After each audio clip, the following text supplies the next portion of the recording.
ഹിമാചൽ പ്രദേശ് സർക്കാർ ചെയ്തത് നോക്കൂ, അവധി കൊടുത്തു. അവിടെ ആളുകൾ രാമഭക്തരൊക്കെ വളരെ സംതൃപ്തരായി. അവർ വീണ്ടും കോൺഗ്രസിന് തന്നെ വോട്ട് ചെയ്യും. അതാണ്, ഇതൊരു രാഷ്ട്രീയ തന്ത്രം കൂടിയാണ് എന്നുകൂടിയാണ് നിസാം സെയ്ദ് പറയാതെ പറഞ്ഞു വയ്ക്കുന്നത്. കെ.ടി. കുഞ്ഞിക്കണ്ണൻ, അല്ല, ഇവിടെ കോൺഗ്രസിന്റെ പ്രതിനിധിയും ബി.ജെ.പിയുടെ പ്രതിനിധിയും ഒരേ കാര്യമാണല്ലോ പറഞ്ഞുകൊണ്ടിരിക്കുന്നത്. നമ്മുടെ രാജ്യത്ത് രാമൻ വലിയൊരു അത് തെറ്റാണ്, അങ്ങനെ പറയരുത്. അത് തെറ്റാണ്. അത് എല്ലാ CPM ഞാനും ബി.ജെ.പിയുടെ പ്രതിനിധിയും തമ്മിൽ എന്തെങ്കിലും വിധത്തിൽ അഭിപ്രായ ഐക്യമുണ്ട് എന്ന് എനിക്ക് ഞാൻ ഒരു വിധത്തിൽ പൂർണ്ണമായി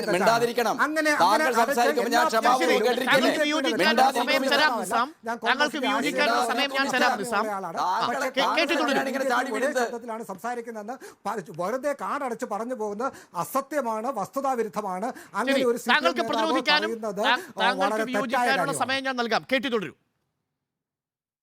അദ്ദേഹം ഭക്തിയെ കുറിച്ചാണ് സംസാരിച്ചത്.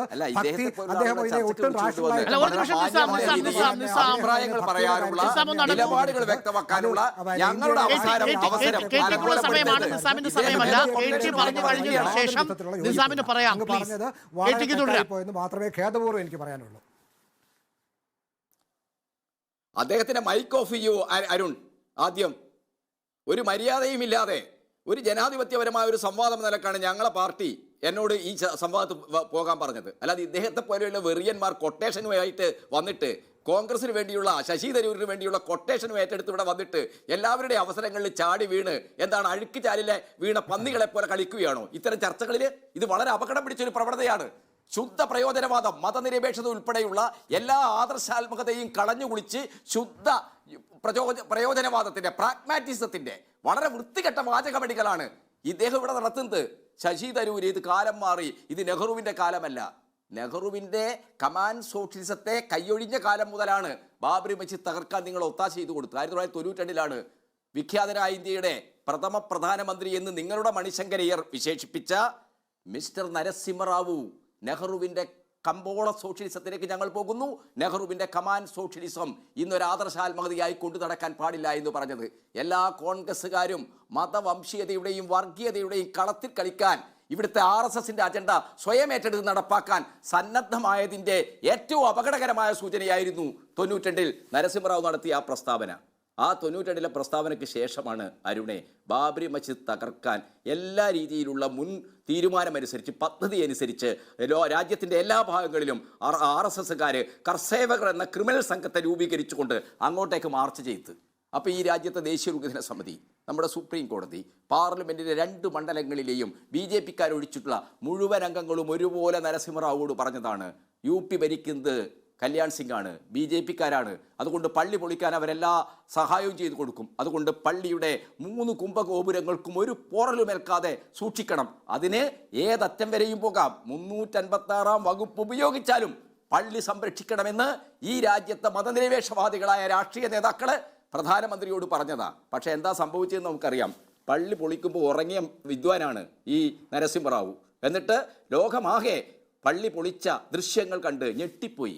ബാബറി മസ്ജിദ് 100-400 വർഷക്കാലത്തെ ചരിത്രമുള്ള ഒരു മുസ്ലിം ആരാധനാലയം സംഘടിതമായി വന്ന ഒരു ക്രിമിനൽ ആൾക്കൂട്ടം പൊളിച്ചു മാറ്റുന്നതാണ് നമ്മൾ കണ്ടത്, തകർക്കുന്നതാണ് നമ്മൾ കണ്ടത്.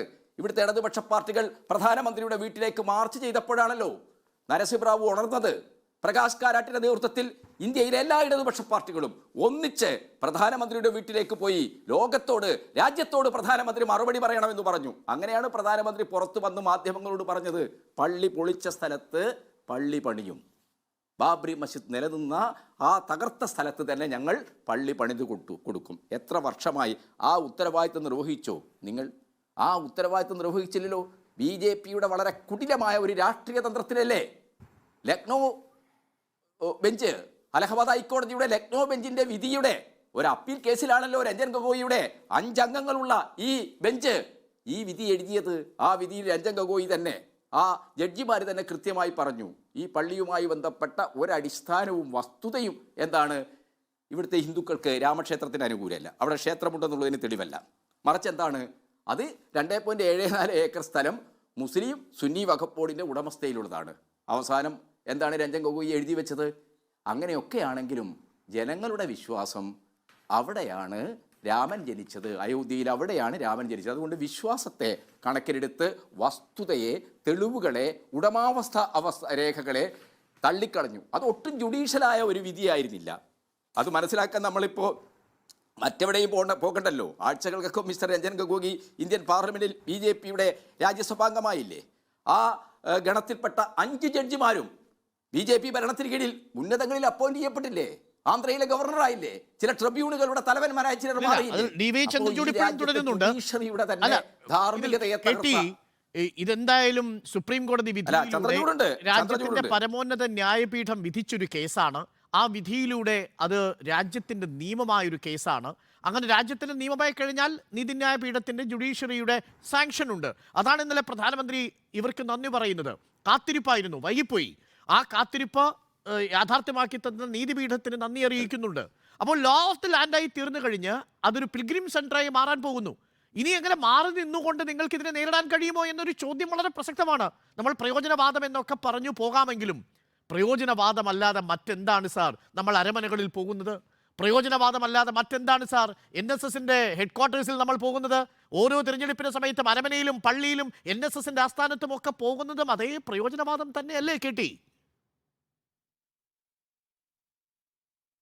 അരുണിന്റെ ആ രീതിയിലുള്ള സമീകരണം വളരെ അബദ്ധമാണ്. അരുൺ ഏതെങ്കിലും മതപുരോഹിതൻ നേതാക്കളെയോ പോയി കാണുന്നതും 464 വർഷക്കാലം അയോധ്യയിലെ മുസ്ലിങ്ങൾ തലമുറകളായി നിസ്കരിച്ച ഒരു പള്ളി പൊളിച്ച സ്ഥലത്ത് ക്ഷേത്രമുണ്ടാക്കാനും അത് വെച്ച് രാജ്യത്തിൽ ബർഹാൻ കമ്മീഷൻ ചൂണ്ടിക്കാണിച്ചതുപോലെ രാജ്യത്തെ ആകെ വർഗീയ ധ്രുവീകരണത്തിൻ്റെ തീരങ്ങളിലേക്ക് നയിക്കാനും ഒരു രാഷ്ട്രീയ കക്ഷി, ഒരു വർഗീയ കക്ഷി നടത്തുന്ന ശ്രമത്തെ ഏതെങ്കിലും രാഷ്ട്രീയ നേതാക്കൾ പള്ളിയിൽ പോയി പുരോഹിതനെ കാണുന്നതും ഏതെങ്കിലും സമുദായ മത നേതാക്കളെ കാണുന്നതുമായിട്ട് ഒരു സമീകരണവുമില്ല. ഒരു സാധ്യമാവുക എന്നൊരു വലിയ ചോദ്യമുണ്ടല്ലോ KT.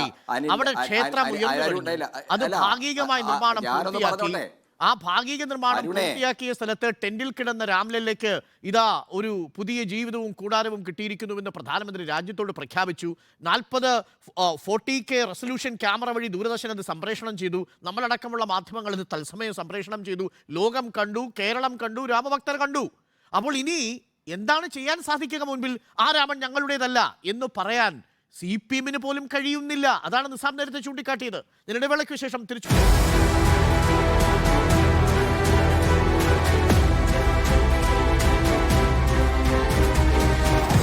Debate with Arun Kumar.